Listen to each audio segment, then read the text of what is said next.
toma a nossa vida nas tuas mãos, Senhor. Na verdade, Deus, nós sequer sabemos o quanto realmente precisamos do Senhor.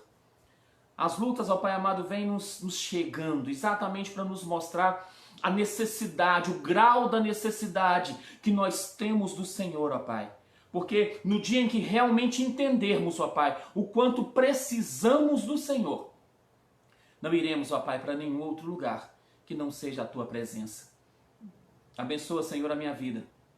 Abençoe a vida desse irmão, dessa irmã. E que seja, Pai amado, esse momento para Ti. Nos revela a Tua palavra, nos revela a Tua vontade, nos revela o Teu querer, nos revela, Pai amado, aquilo que o Senhor quer que façamos para a glória do Teu santo nome nessa terra, em nome de Jesus. Amém e amém, Jesus. Você pode, por favor, tomar a posse da sua Bíblia e abrir juntamente comigo no texto que vamos estudar essa noite, no livro do Apocalipse, capítulo número 3. Nós vamos ler a partir do verso de número 14, a última carta de uma série de 7 que o Senhor Jesus ditou para João, estando ele na ilha de Patmos, destinada a 7 igrejas especiais situadas na Ásia Menor, a nossa atual Turquia.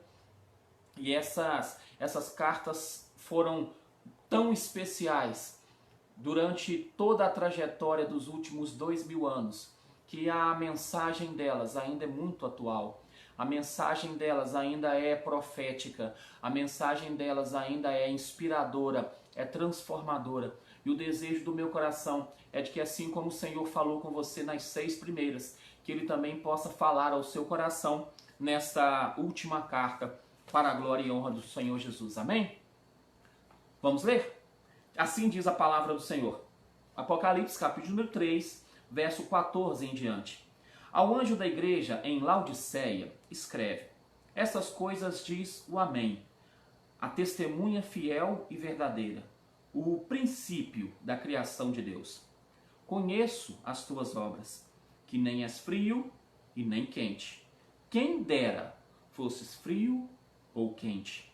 Assim, porque és morno e não és nem frio e nem quente, estou a ponto de vomitar-te da minha boca.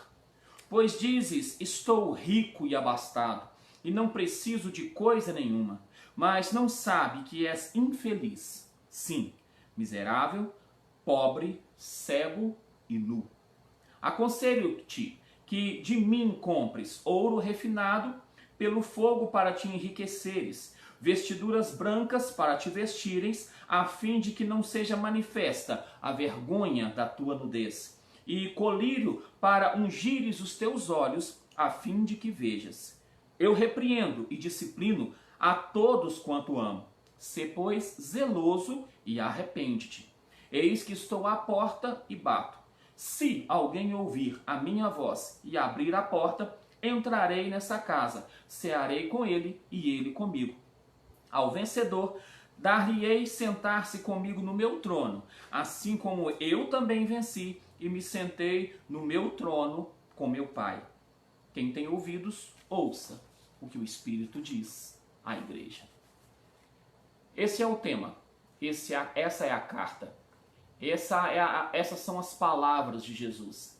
O ministério de Jesus na terra começa com um sermão, começa com uma declaração, um sermão do monte. E o ministério dele nessa terra termina com essas cartas. É o fechamento, é o último livro, é a parte final da revelação da palavra escrita de Deus. Agora ela é revelada aos nossos corações. O texto está completo. O que tinha para ser escrito por Deus já foi. Agora ele vai continuar nos revelando, ele vai continuar nos mostrando, porque essa palavra é uma palavra rema, é uma palavra que se faz viva dentro de nós, à medida em que ele vai revelando ela aos nossos corações. Assim como temos feito em todas as outras cartas, vamos continuar começando pelo nome dessa cidade.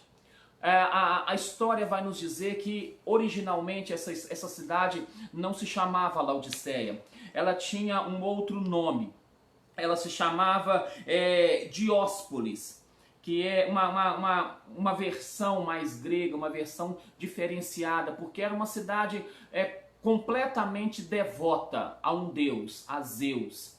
E Dióspolis significa exatamente isso, cidade de Zeus, ou santuário de Zeus, ou morada de Zeus. E vai acontecer que quando Antíoco Epifânio chega para destruir toda aquela região, ele está tomando posse de toda aquela área, ele chega nessa cidade já preparado para destruí-la, mas a sua esposa olha para aquela cidade e enxerga nela uma beleza especial e tenta mostrar para essas pessoas, tenta convencer o seu marido a não destruir essa cidade, mas dar essa cidade a ela como um presente, como uma prova de amor. O nome da esposa? Laodices. Daí vem o nome Laodiceia. Mas ficaria complicado para ele, mesmo sendo o imperador, simplesmente desfazer tudo aquilo que estava ali, porque já era uma cidade de muitas posses, já era uma cidade de um certo tempo. Ele então começa a bajular essa cidade. Ele começa a investir nessa cidade. Ele começa a trazer investimentos de Roma, investimentos de todo o império, para que essa cidade possa se tornar um polo. Nessa cidade, então, vai ser colocada uma grande universidade. E o curso principal, a fonte principal de conhecimento seria o tratamento de óleos, que naquela época não era uma tradição muito forte. Laodiceia então vai se tornar a capital da oftalmologia do seu tempo, e eles vão começar a trabalhar muito em cima disso. Ele começa a investir num certo tipo de lã que era produzida lá, uma lã negra muito especial, muito cara, e que passou a se tornar objeto de desejo de todos os ricos da região.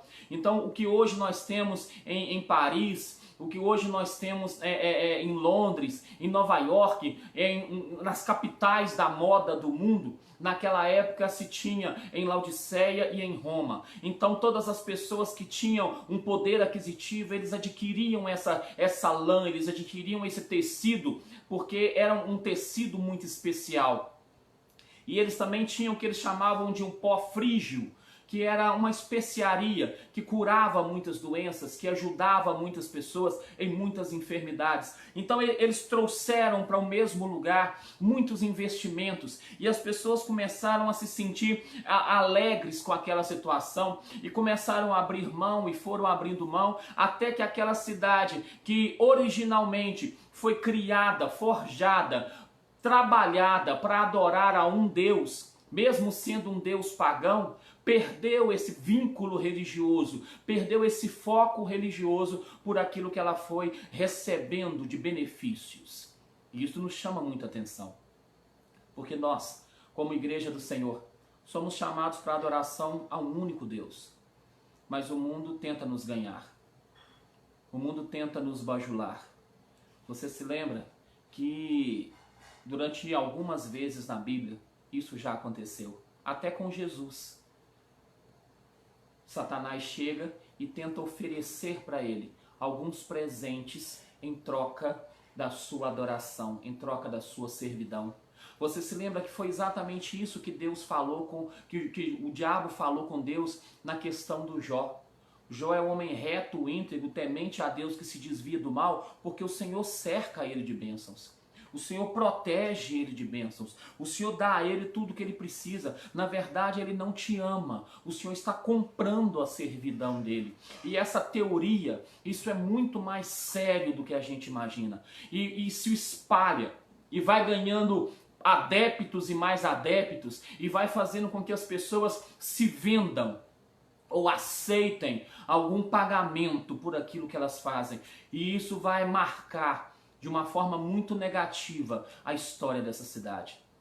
Laodiceia começa mostrando para nós que não podemos perder as nossas raízes, não podemos perder o nosso foco, não podemos perder a razão da nossa vida.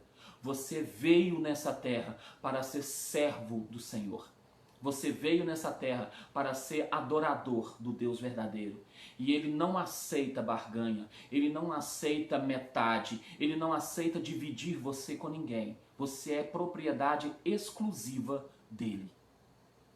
Laodiceia é essa igreja que se vendeu, que virou as costas para o Deus verdadeiro, que abriu mão de servir ao Deus para poder servir às riquezas. Bem, o texto começa e Jesus faz uma apresentação de si mesmo muito interessante. Ele diz: essas coisas diz o Amém. Para nós ocidentais, essa expressão perdeu um pouco o sentido e ficou popularmente conhecido como assim seja. E todas as vezes que a gente ouve essa expressão na igreja, a ideia que vem na nossa cabeça é apenas uma confirmação, é apenas uma aceitação da sentença que foi dita antes, de algo que foi falado antes, de algo que foi expresso antes. Na verdade, essa palavra tem alguns significados mais interessantes que eu gostaria de falar com você bem rapidamente, embora o foco desse estudo não seja tão acadêmico assim, mas eu queria te dar essa oportunidade de entender. Amém vem de uma expressão, de um acróstico hebraico. Ela é formada por 3 palavras, ela tem um aleph, um men e um nun. E a palavra mais próxima da nossa pronúncia seria emuná, e não amém. Mas quando eles chegam nessa condição de trazer para o Ocidente, eles precisam de uma expressão que a nossa boca consiga falar. Então ficou popularizado como amém. E emuná é muito mais do que assim seja. O acróstico diz: Deus é sempre fiel em tudo que Ele diz. E essa expressão é exatamente isso. Ela está confirmando alguma coisa. É como se eu dissesse: o que você acabou de dizer para mim é verdade, eu não preciso de mais nada. O que você acabou de dizer para mim é suficiente para eu acreditar. O que você acabou de dizer para mim é suficiente para eu devotar a você a minha fé, a minha crença. Você não precisa me provar mais nada. Só por aquilo que você já me falou, eu consigo depositar a minha fé, a minha crença de que você vai fazer tudo aquilo que você falou que faria. A ideia do amém é muito mais do que apenas que assim seja. Ela é uma confirmação, uma constatação pessoal de que aquilo que você ouviu é digno de crédito. Jesus começa essa carta dizendo: essas palavras, o que você vai escutar, quem está falando com você é o amém. É o Deus fiel, digno de toda confiança. É o Deus fiel, digno de toda aceitação. É a expressão, é o verbo de Deus. É a palavra vinda do céu para essa igreja, para essa cidade. Não é apenas um assim seja, mas é eu confio, eu me entrego totalmente, crendo naquilo que o Senhor está falando. Essa era a primeira intenção de Jesus ao escrever para essa igreja. Olha, eu preciso que vocês entendam. As minhas palavras são dignas de fé, são dignas de crença, são dignas de aceitação. Mas ele vai continuar e dizer, essas coisas diz o amém. A testemunha fiel e verdadeira. O princípio da criação de Deus. Ele se apresenta como aquele que conhece, como aquele que no capítulo 1 está andando no meio dos candeeiros. Ele é aquele que estava no Gênesis, quando Deus disse: haja luz, e houve luz. E a Bíblia vai dizer para mim que tudo do que foi feito através dele, por ele, pelo poder dele. Ele operou todas as coisas. O Pai determinava e o Filho fazia acontecer. Ele estava com Deus desde o princípio. Ele é o Verbo de Deus. O antes, o agora e o para sempre. Ele é o Deus poderoso. Ele é a testemunha fiel que acompanha a nossa vida. É por isso que na hora do julgamento, ele não precisa chamar mais ninguém. Ele não precisa contar com o testemunho de mais ninguém. Ele não precisa arrolar mais ninguém a essa causa, porque só a palavra dele é suficiente para que o julgamento seja fiel, para que o julgamento seja honesto, para que o julgamento seja verdadeiro, para que nenhuma injustiça seja cometida, porque ele é essa testemunha que não esconde nada, que não defende ninguém, que não faz partidarismo, ele simplesmente fala o que é. E em cima da sua palavra, fiel e verdadeira, a sentença pode ser dada. O juiz pode confiar na sua palavra por inteiro, porque ele sabe o que ele está falando.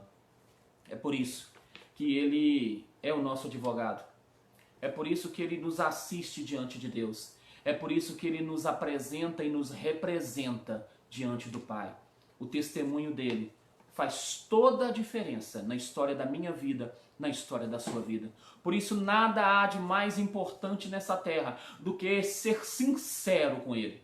Não porque você vai conseguir esconder dele alguma coisa, porque isso é impossível. Mas ele diz que aquele que se aproxima dele com um coração rasgado, contrito, ele abraça. Não chegue diante dele com arrogância. Não chegue diante dele com prepotência. Não chegue diante dele bajulando ou tentando comprar alguma coisa. Ele não age desse jeito. Ele é justo, ele é fiel, ele é verdadeiro. Ele é uma testemunha confiável para apresentar o nosso caso a Deus. O verso de número 15 vai nos apresentar o primeiro diagnóstico. E Jesus vai fazer um diagnóstico pesado para essa igreja. Ele diz, olha, eu conheço as suas obras. Você não é nem morno, não é nem quente e nem frio. Quem dera você fosse quente ou você fosse frio. Não existe muita especulação em cima da possibilidade do porquê Jesus disse isso. Laodiceia estava num campo muito regado de água, e eles tinham uma cidade com águas muito frias, uma outra cidade com águas muito quentes, e as duas cidades, essas águas eram usadas para curar como um medicamento, eram usadas nas suas terapias, e muito questionamento se faz sobre isso. A verdade é que até hoje as pessoas que frequentam este lugar, porque as ruínas dessa cidade ainda existem, elas vão te dizer a mesma coisa. A água de lá ainda é impossível de ser utilizada. As pessoas vão dizer, olha, não dá nem para escovar o dente de manhã sem que você dê ânsia de vômito, porque a água é uma água ruim. Ela não é nem quente e nem fria. Ela não tem um sabor agradável. É uma água completamente fora de qualquer padrão. Não é potável de jeito nenhum. Então você observa que aquilo que Jesus fala é a verdade. Não é a verdade do momento. É uma verdade eterna.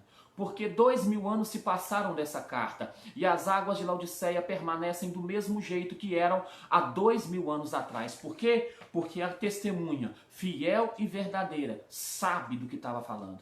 É por isso que não adianta tentar negociar com ele. O que ele fala a meu respeito, ele não fala simplesmente por causa de alguma coisa que eu acabei de fazer. Mas ele me conhece e sabe do que eu sou capaz. Ele fala para essa igreja, olha, eu conheço as suas obras. E infelizmente você nem é quente e nem é frio. Isso é complicado. Porque ele mesmo já tinha dito no Sermão do Monte que as coisas iam apertar. E em todo o seu ministério ele sempre falou a respeito dessas possibilidades. Chegou um tempo em que ele disse que a situação ficaria tão complicada que o amor de muitas pessoas ia esfriar. E esse amor que deveria estar queimando no coração dessa igreja começou a ser trocado, começou a ser substituído. E ele ainda fala, olha, eu vou declarar para você porque o seu amor vai acabar. Eu vou declarar para você porque o fogo da sua paixão por mim vai se desfazer por causa da iniquidade. E isso eu gostaria que a gente parasse para pensar. Porque iniquidade é um negócio muito sério, irmãos. A iniquidade é quando nós tentamos lutar contra os preceitos de Deus. O iníquo não é apenas Satanás, não é apenas o homem da abominação que está no final do Apocalipse, ele também é um deles. Mas o iníquo é todo aquele que se rebela, que se levanta contra a lei de Deus. E se você der uma observada nos últimos 30, 40 anos da história da nossa terra, você vai perceber que esse espírito de iniquidade, essa filosofia da iniquidade, esse desejo de se rebelar contra Deus e contra tudo aquilo que ele representa, infelizmente, está cada vez maior. Você consegue achar pessoas que se acham no direito de fazer chacota com Deus. Você consegue achar pessoas que se acham no direito de fazer piadinhas com Deus. Você encontra pessoas que se acham no direito de menosprezar a morte de Jesus na cruz. E isso vai dar para elas um peso muito negativo no final. Eles vão ter que encarar essa testemunha fiel e verdadeira. E diante do juiz, ele vai testemunhar tudo aquilo que ele viu. Ele sabe que essas pessoas, elas estão no momento da vida, elas estão num ambiente da vida em que tudo na vida delas volta-se para se levantar contra Deus. Eles lutam contra tudo aquilo que representa Deus. Você pode observar isso no nosso dia a dia. Jesus disse isso há 2000 anos atrás. Olha, o amor de muitos vai esfriar, a apostasia vai chegar, a perda da fé vai chegar, a perda do foco vai chegar. As pessoas vão parar de me desejar. E isso vai acontecer por se multiplicar a apostasia. Jesus fala a respeito da frieza. E ele diz, por acaso será que quando o Filho do Homem vier, ele vai achar fé nessa terra? Será que ele vai achar pelo menos um de nós que agora está assistindo esse vídeo? Pelo menos um de nós ainda com fé no coração? Será que ele ainda vai achar pelo menos um de nós com essa chama acesa? Ou a frieza espiritual já vai ter nos vencido, já vai ter nos dominado? Será que nós simplesmente nos tornaremos mais um na estatística daqueles que já viveram com Cristo e o abandonaram? Ele vai deixar palavras muito pesadas. Ele vai dizer para mim e para você o tempo inteiro que nós precisamos cuidar da nossa alma, precisamos cuidar da nossa vida. Não existe nada, absolutamente nada, mais importante do que viver com o Senhor. Ele é aquele que tem cuidado de nós. E essa iniquidade vai nos cegando. Isaías é movido pelo Espírito Santo para escrever um texto que eu gostaria de ler para você.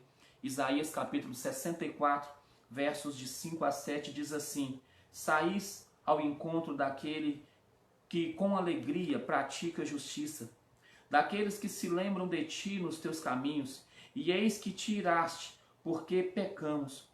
Por muito tempo temos pecado e havemos de ser salvos? Mas todos nós somos como imundo, e todas as nossas justiças como trapo de imundície, porque todos nós murchamos como a folha, e as nossas iniquidades como um vento nos derrubam.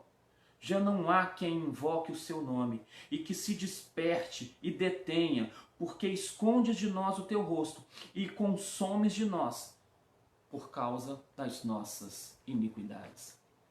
Isso é muito sério, irmãos. Isaías viveu muitos séculos antes de Jesus. E essa palavra no tempo de Jesus era verdade. Jesus viveu há mais de 2000 anos atrás. E essas palavras nos nossos dias ainda são verdade. Infelizmente, depois de muitos séculos, muitos milênios, a igreja, o povo de Deus, ainda não se despertou para aquilo que o Senhor tem nos ensinado, para aquilo que Ele tem dito para a sua igreja. No verso 16, ele vai fazer a declaração mais difícil que uma igreja poderia ouvir. Ele vai dizer, por causa disso, porque você não suporta ser nem quente e nem frio, pelo fato de você não ter consistência, de você não ter perseverança, pelo fato de você não conseguir manter a sua posição diante de mim, eu estou a ponto de te vomitar da minha boca. Infelizmente são situações que nós ainda vemos. Pessoas que chegam na igreja no domingo à noite, que oram, que choram, que se derramam diante do Senhor, que se rasgam diante do Senhor, mas que não conseguem na segunda ou na terça-feira manter vivas as suas promessas para com Deus. A Bíblia vai dizer para nós que é voto de tolo, aquele voto que você faz sabendo que você não vai cumprir. É pedir para você mesmo uma condenação, uma punição que não vale a pena. É por isso que a Bíblia vai dizer para mim e para você, olha, é melhor você não votar do que você votar e não cumprir. Quando Deus vai falar com a igreja, Ele sempre vai dizer, olha, eu quero que você tenha um compromisso comigo, um compromisso eterno. Não faz diferença a circunstância, não faz diferença o dia. Eu não quero que você esteja comigo só nos seus bons momentos. Eu não quero que você esteja comigo só nos seus maus momentos. Eu não quero que você esteja comigo só no momento em que você está precisando de alguma coisa. Eu não quero que você esteja comigo só no momento em que você quer tirar de mim algo para te beneficiar. Eu quero que você viva comigo. E essa falta de constância, essa falta de estabilidade faz as coisas se complicarem. Olha que Jesus não fala com essa igreja que eles têm problemas com os nicolaítas, como ele já disse para outras igrejas. Ele não fala com essa igreja que eles têm uma falsa profetisa Jezabel no meio deles. Ele não fala com essa igreja que eles perderam o primeiro amor. Eles não falam com essa igreja que as últimas obras são melhores ou piores do que as primeiras. Isso não é o foco principal. Por quê? Porque se você não tem constância com Deus, tudo que você fizer perde o sentido. Não existe estabilidade. Não existe confiança. Imagina você que é casado, você que é casada, se o seu cônjuge de repente ele trai você. E ele vem, se ajoelha e pede perdão. E você perdoa e dá mais uma chance. Daí a pouco ele vai e trai outra vez. E ele vem e te pede perdão e você perdoa e dá mais uma chance. Daí a pouco ele vem e trai outra vez. Por quanto tempo você suportaria isso? Por quanto tempo você aguentaria essa situação? Seja sincero com você, tanto homem quanto mulher. Por quanto tempo? Até você dar um basta e dizer, olha, não dá, desse jeito não dá. É exatamente isso que Jesus está falando com essa igreja. Olha, eu preciso que você tome uma posição. Quem dera se você fosse quente, ou se pelo menos você fosse frio. Quem dera se você fosse aquela pessoa que chegasse na igreja realmente saltitante da graça do Senhor. Ou se você fosse aquela pessoa que chega na igreja como aquele publicano que se lança no chão e diz, Senhor, tem misericórdia de mim, porque eu sou um pobre pecador. Quem dera. Porque você não consegue se manter. Você vive de circunstâncias, você vive de momentos. A sua alegria é de acordo com aquilo que você está vivendo no momento. Você está mais ou menos como a mulher do Jó. Lembra da mulher do Jó? Aquela que virou para ele e falou, Jó, por que você não amaldiçoa esse seu Deus e morre? Por que você não acaba com esse sofrimento? Por que você não destrói esse laço com ele? Ele se vira para ela e fala, mulher, eu não consigo te entender.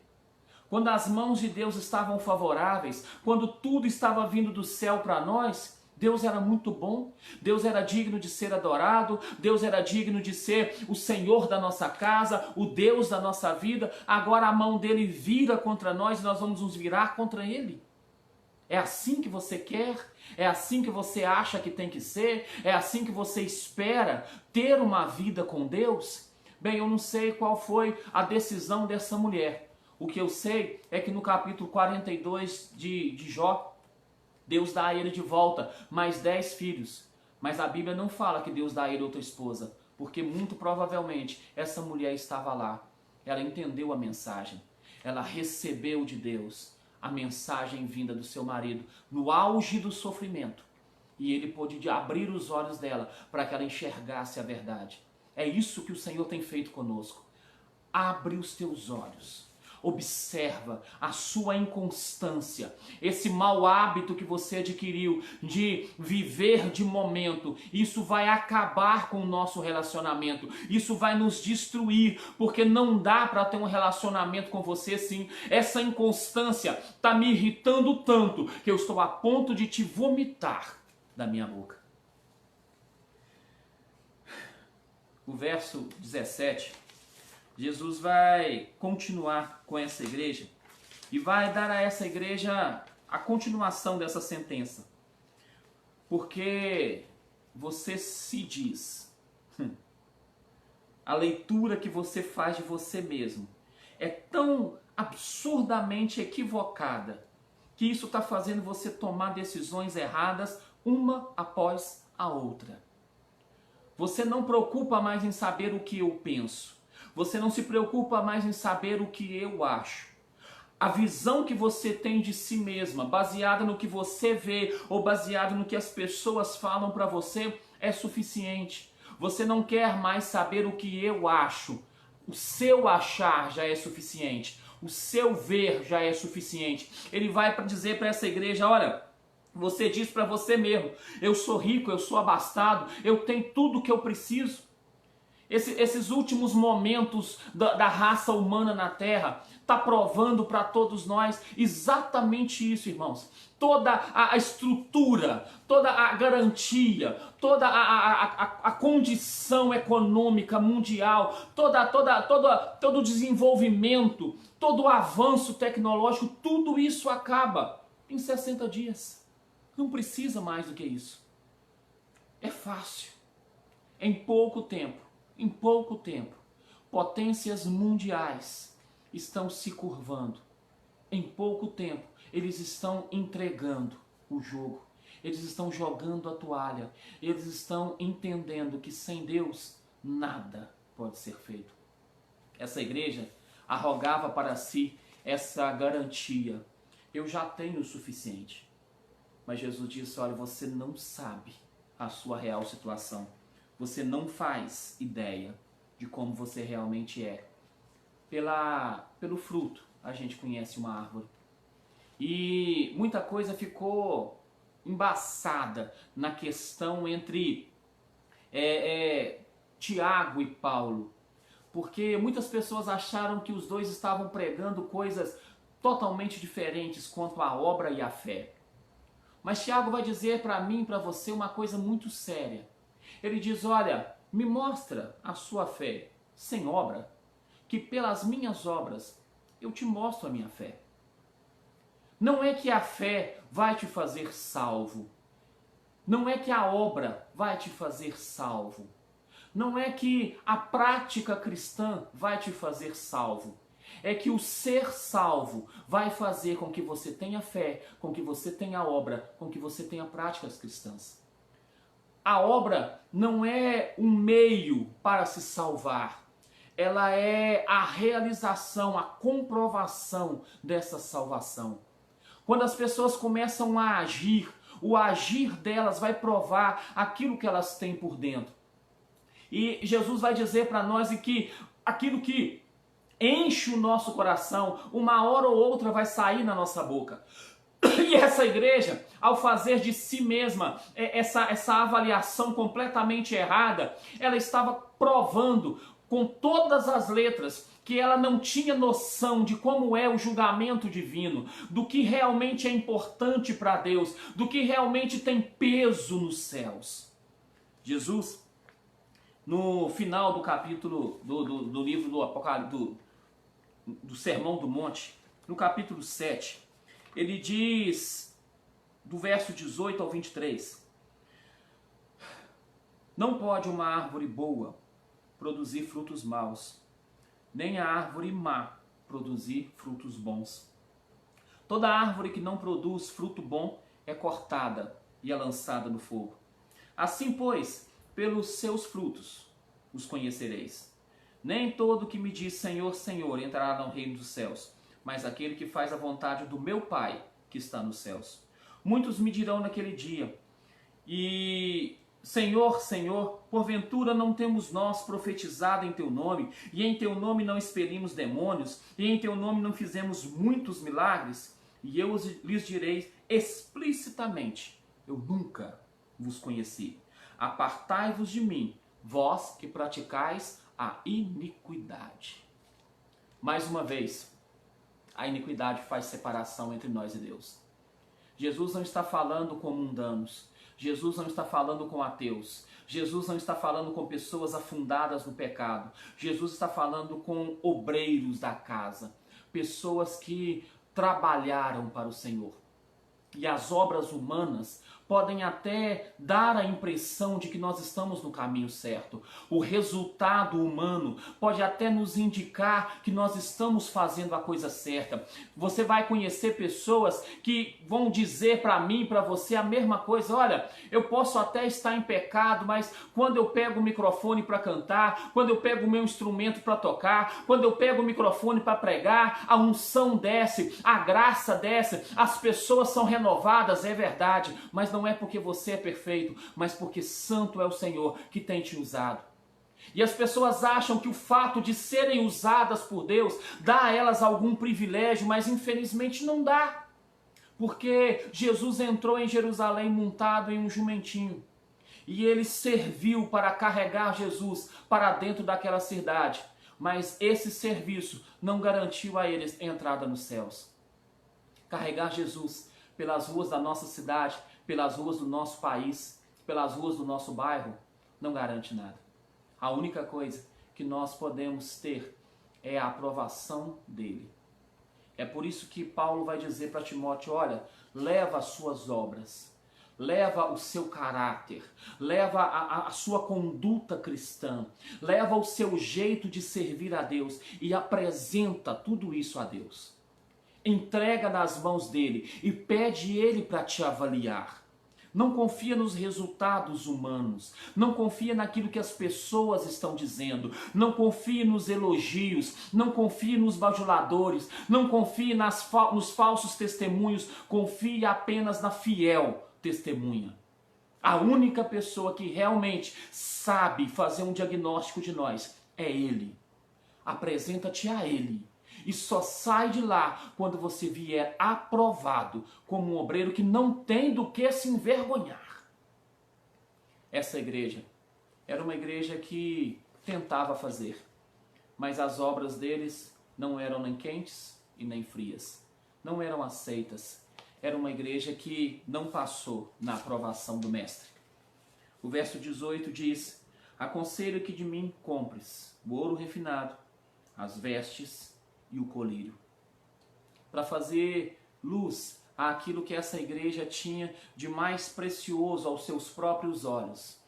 Toda a riqueza e toda a pompa que aquela cidade tinha, para Jesus não significava nada. Já disse, e vamos só relembrar, há um tempo atrás eu li a reportagem do primeiro homem bilionário da Terra, me esqueci o nome dele no momento. E ele dizia na sua biografia que depois de se tornar bilionário, ele tinha certeza de uma coisa, que o homem mais infeliz da Terra é aquele que só tem dinheiro. Quando ele faleceu, uns repórteres vieram para saber como era a vida daquela família.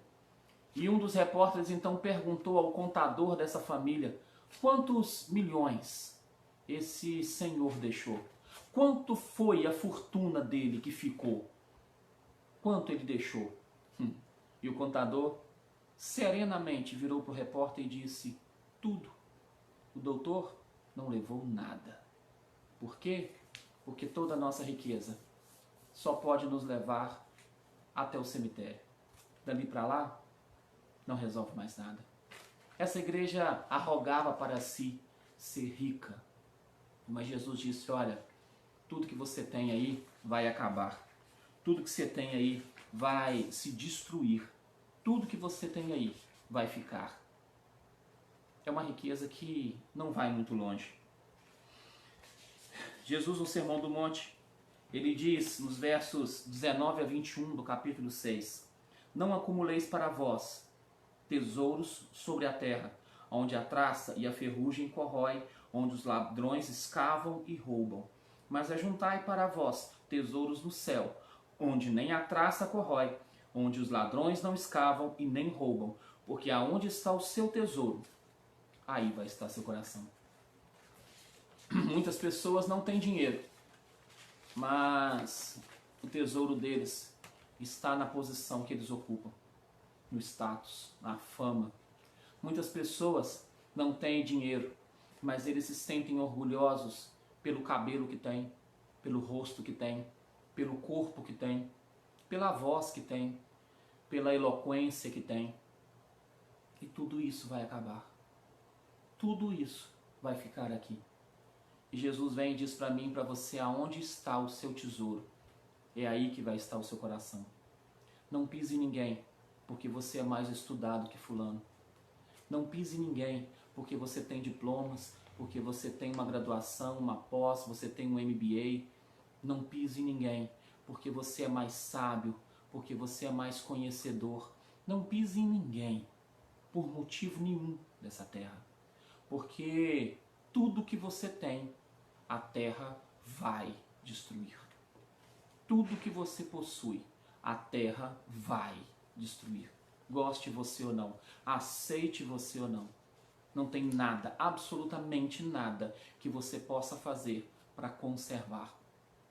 As pessoas que buscam desesperadamente a riqueza dessa terra, e o Deus desse momento tem transformado a nossa visão nessa visão consumista, ele vai acabar entrando num trecho da carta que Paulo escreve ao amigo e pastor Timóteo, um texto muito difícil de ser lido. Eu gostaria de ler com você. Na primeira carta de Timóteo, no capítulo 6, o verso número 9 em diante, Paulo diz assim ao seu amigo: ora, os que querem ficar ricos caem em tentação e ciladas, e em muitas concupiscências insatas e perniciosas, as quais afogam os homens na ruína e na perdição. Porque o amor ao dinheiro é a raiz de todos os males. E alguns nessa cobiça se desviaram da fé e a si mesmos se atormentaram com muitas dores. Tu, porém, ó homem de Deus, foge dessas coisas antes. Segue a justiça, a piedade, a fé, o amor, a constância e a mansidão. Pastor, isso quer dizer que eu não posso ter nada nessa terra? Não é isso que a Bíblia está te falando. A Bíblia não está falando que você não possa ter uma casa boa, que você não possa ter um carro bom, que você não possa ter uma conta bancária boa. Claro que não. O que a Bíblia está falando é que isso não pode ser o seu Deus. Isso não pode ser o objeto da sua adoração. Isso não pode ser o alvo da sua vida.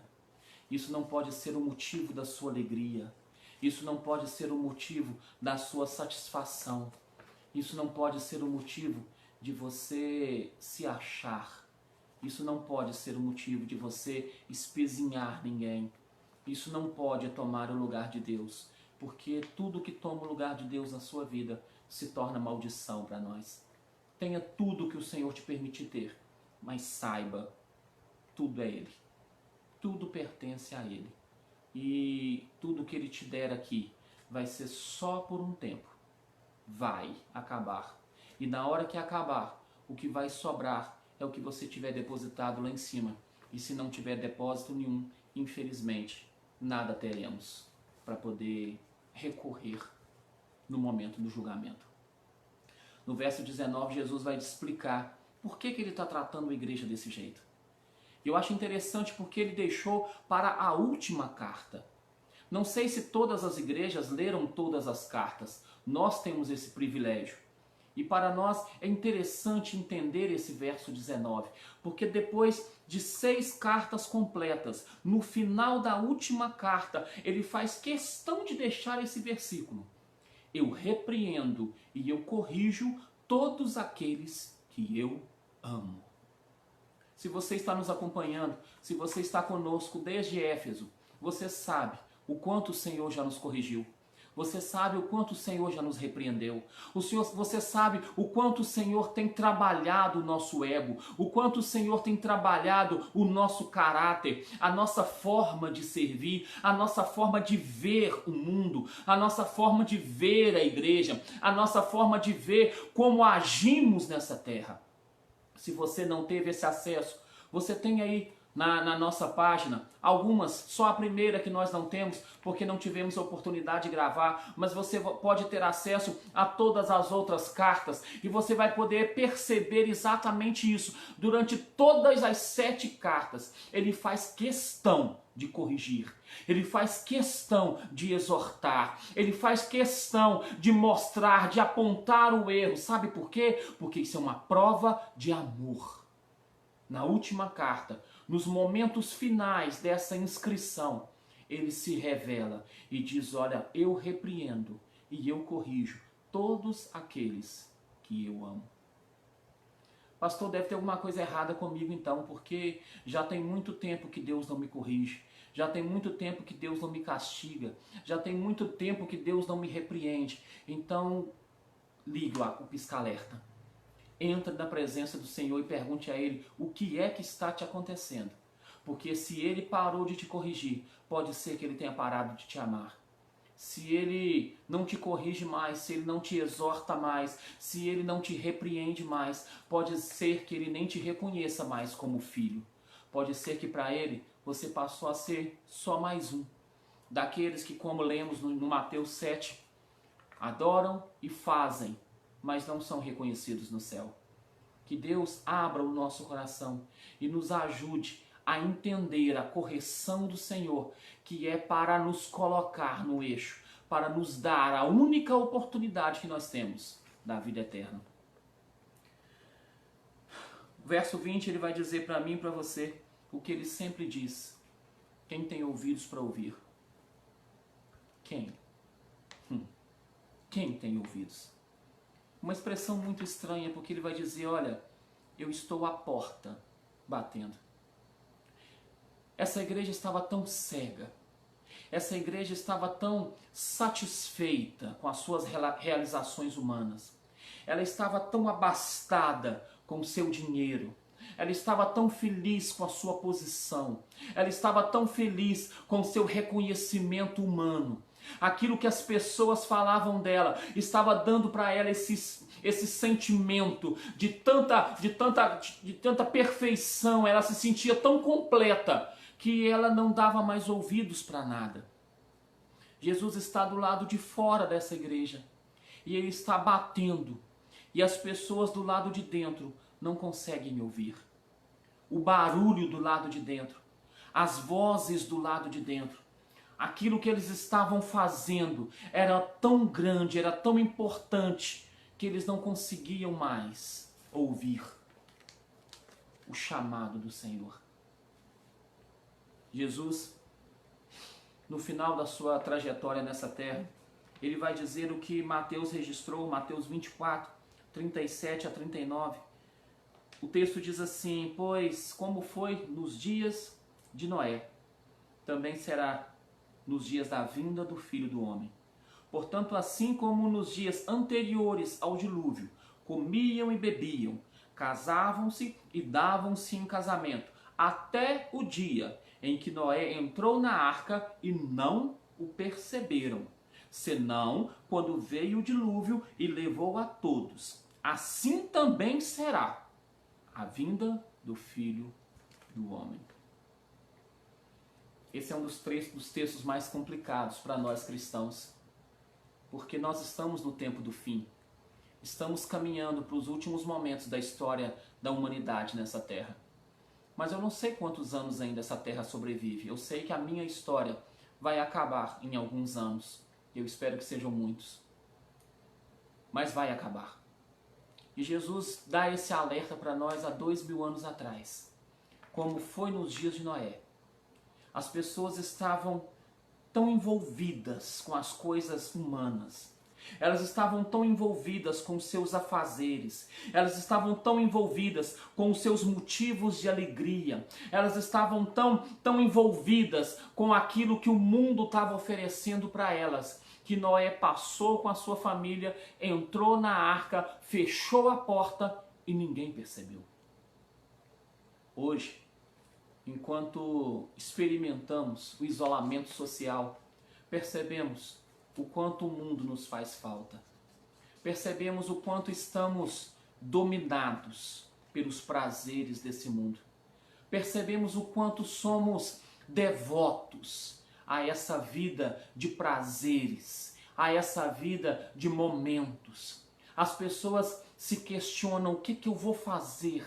Eu não suporto mais ficar dentro de casa. Eu preciso sair. Eu preciso experimentar o que eu estava experimentando. Eu não consigo mais achar a alegria dentro da minha casa. E isso é muito complicado, irmãos.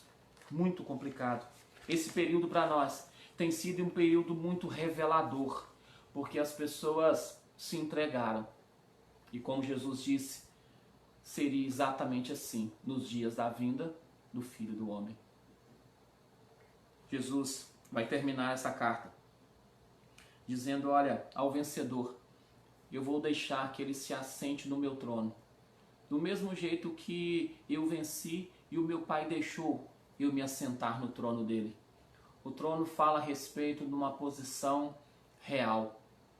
Não é que você vai tomar o lugar de Jesus ou que você vai tomar o lugar de Deus, mas o trono é o lugar onde a realeza se assenta.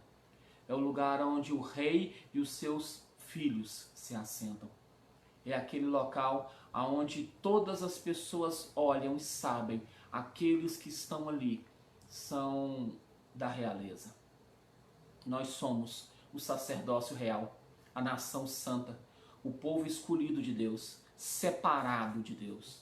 Mas só para aqueles que suportarem até o fim, se manterem firmes.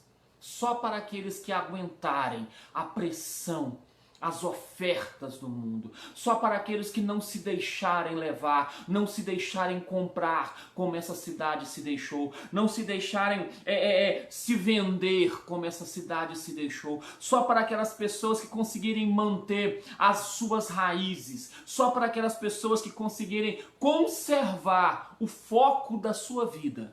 Só para esses é que existe um trono reservado nos céus, aonde estaremos para sempre com o Eterno.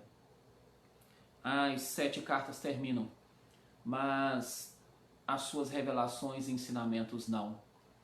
2000 anos se passaram e elas ainda fazem parte da nossa vida. E é essa revelação de Deus que vai nos manter de pé. O texto, ele pode até parecer o mesmo todos os dias, mas a revelação dele no nosso coração se renova dia após dia. Meu desejo agora é que você possa ter compreendido a essência de tudo aquilo que falamos. Não só hoje, mas em todas as cartas até agora. Que você possa ter compreendido que nós vamos viver esse novo momento. A Igreja do Senhor, principalmente no Brasil, nos últimos 30, 40 anos, ela inchou. Ela não cresceu, ela inchou. E agora, no momento da prova, é que percebemos aqueles que têm raízes, é que percebemos aqueles que têm vida com Deus. Porque na hora da prova, quem tem a raiz rasa vai sucumbir, não vai aguentar. Que Deus nos ajude a nos manter de pé, que as nossas raízes possam se aprofundar na palavra, possam se aprofundar nessa verdade, a ponto de que o vento passe, nos balance, mas não consiga nos derrubar, porque estamos firmes no Senhor. Me lembro de um momento, alguns anos atrás, em que eu estava trabalhando e o pessoal da prefeitura chegou para cortar uma árvore numa área que eles precisavam utilizar. Uma árvore muito grande, uma mangueira muito grande. E o pessoal chegou com todos os maquinários necessários e montaram todas as coisas e em fração de minutos toda aquela árvore já estava no chão, todos aqueles galhos já estavam no chão e as pessoas já estavam separando para poder colocar nos caminhões e levar. Me lembro que uma senhora passou e disse: moço, Vocês acabaram com a árvore rapidinho. Vocês fizeram o serviço de vocês rapidinho. E aquele homem virou para ele e falou: nós fizemos apenas a parte fácil. A parte difícil vai ser agora. Porque a parte mais real, mais forte dessa árvore está escondida debaixo da terra. As pessoas podem até arrancar os seus galhos, podem até arrancar os seus frutos, podem até arrancar as suas folhas, podem até tentar te destruir, mas o que vai te manter de pé são as raízes que você tem em Cristo. São as raízes que você tem no Evangelho. Não troque, não negocie, não aceite um Evangelho mais fácil. Não aceite um evangelho mais tranquilo. Não aceite um evangelho mais palatável. Não aceite um evangelho mais gostoso ao gosto do cliente. Não aceite. Aceite apenas a sã doutrina. Aceite apenas a palavra do Deus verdadeiro que está nos acompanhando, que está velando por nós. Não aceite outra coisa que não seja a verdade de Deus. Só ela vai te dar raízes. Só ela vai te dar condições de se manter de pé. Guarde o que Jesus disse no final do Sermão do Monte. A ilustração única que ele faz dos dois fundamentos. Para aqueles que ouvem essas minhas palavras e colocam em prática, eu vou considerar essas pessoas como sábias, como sensatas.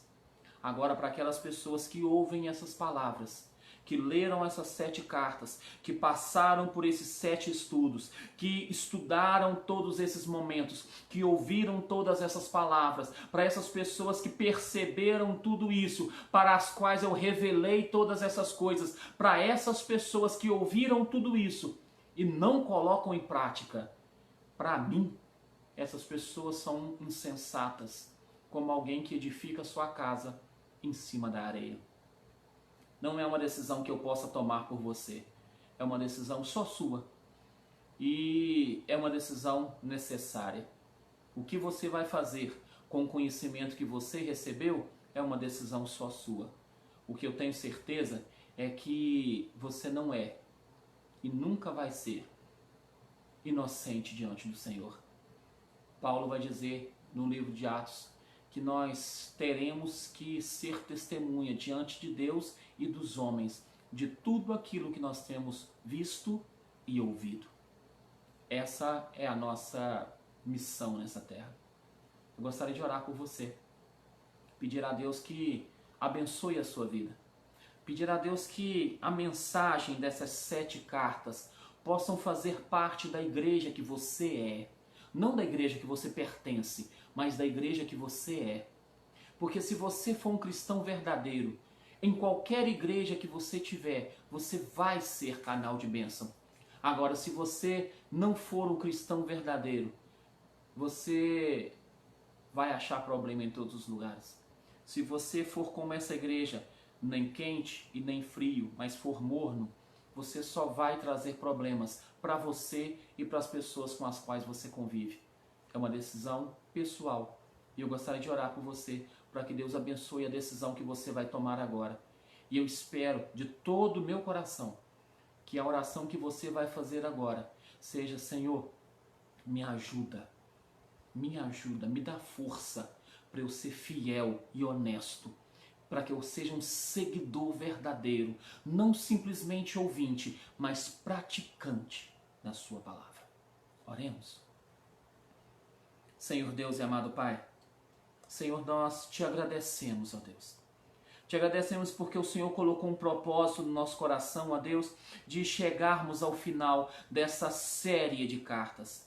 Te agradecemos, ó Pai amado, porque muitas coisas aconteceram, muitas circunstâncias mudaram, mas o nosso projeto permaneceu firme no Senhor. Te agradeço, ó Pai amado, por esse irmão, por essa irmã que tem nos acompanhado, ó Pai amado, desde a primeira carta até esse momento. Também te agradecemos, ó Pai, por esses que puderam nos acompanhar por 1, 2, 3, 4, 5, 6 cartas, que não puderam estar presentes em todas, mas Senhor, talvez ele pôde participar apenas dessa última, mas Senhor, que seja o suficiente para que ele entenda, meu Pai, o projeto de tudo que fizemos. Não temos preocupação, ó Pai, em mudar uma denominação, não temos preocupação, ó Pai, em mudar uma entidade, em mudar uma religião, temos a preocupação, ó Pai amado, de ensinar pessoas a serem cristãos verdadeiros. Porque se esse irmão e essa irmã, ó Pai, assumirem contigo a determinação, o desejo fiel de serem fiéis à tua palavra, de ouvirem as tuas orientações, de receberem a tua repreensão, de receberem o teu castigo, de receberem, ó Pai amado, as tuas palavras e verdadeiramente colocarem em prática, Senhor, eu sei que eles serão bênção nessa terra, que eles serão bênção, ó Pai amado, nas suas famílias, que eles serão bênção nos seus locais de trabalho, que eles serão bênção, ó Pai, na igreja que eles frequentam, que eles serão bênção, ó Pai, no cargo que eles ocupam, nas pessoas, para as pessoas que eles lideram, eles serão bênção nessa terra, Pai, porque eles estarão cheios do Senhor, e aqueles, ó Pai, que estão cheios do Senhor, como a tua palavra diz, de dentro de nós flui um rio de água viva. A sede desse mundo, ó Pai, não pode ser satisfeita com qualquer coisa. Eles precisam da fonte viva que vem do céu. Essa igreja, meu Pai, tinha águas que não podiam mais matar a sede de ninguém. Essa cidade, ó Pai, tinha uma água que não dava mais para ser utilizada. Senhor amado, tem misericórdia de nós, ó Deus. Purifica a nossa vida, porque é isso que nós queremos, ó Pai, que de nós venha fluir um rio de água viva, mas não uma água insalobra, não uma água, Pai amado, que não seja potável, não uma água que não sirva para alimentar ou para matar a sede, mas, Senhor, que a água que vai fluir de nós possa ser verdadeiramente, ó Pai, a fonte da água viva que vem dos céus. Olha para ele, Senhor. Olha para ela. O Senhor conhece as nossas limitações. O Senhor sabe, ó Pai, que vamos passar por lutas, que vamos passar por problemas. Mas, Senhor, o desejo do nosso coração é confiar no amém. É confiar naquele que é fiel para cumprir tudo aquilo que falou e dizer para o Senhor amém. Essa é a nossa expressão. Eu acredito, eu creio que o Senhor faz tudo aquilo que o Senhor falou que faz. Eu creio que a sua palavra é digna de aceitação, é digna, Pai amado, da nossa devoção. Então nós os entregamos a Ti esse projeto, agradecidos ao Senhor, e Te pedimos, ó Pai, fica conosco, hoje e sempre, em nome de Jesus. Amém.